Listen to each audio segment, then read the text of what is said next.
Düştüm yine çaresiz yanlık yollarına. Gitmesine sivrim dolanay ilina. Bu kalbıma bitmeyecek yaraları salma.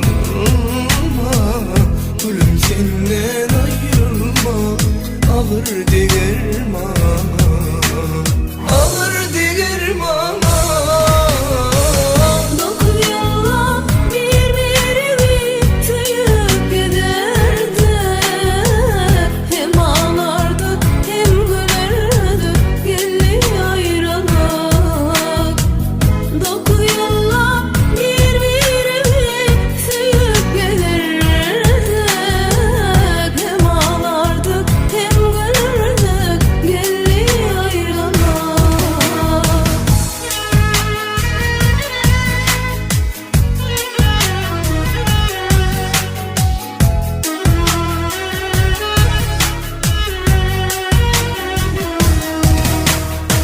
Elmadan yakarım bilirim seni.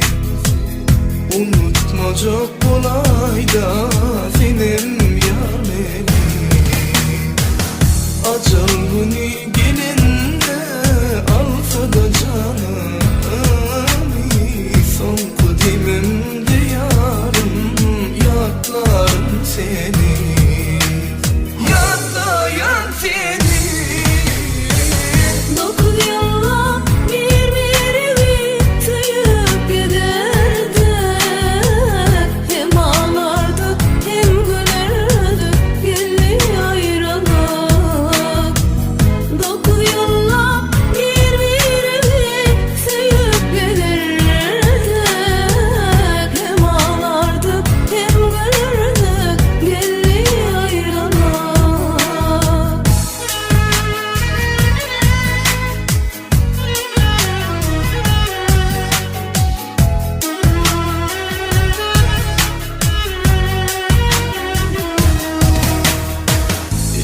Yıllar birbirini tüyüp gelirdik.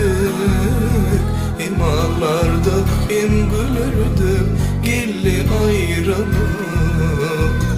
Ence yıllar birbirini tüyüp gelirdik.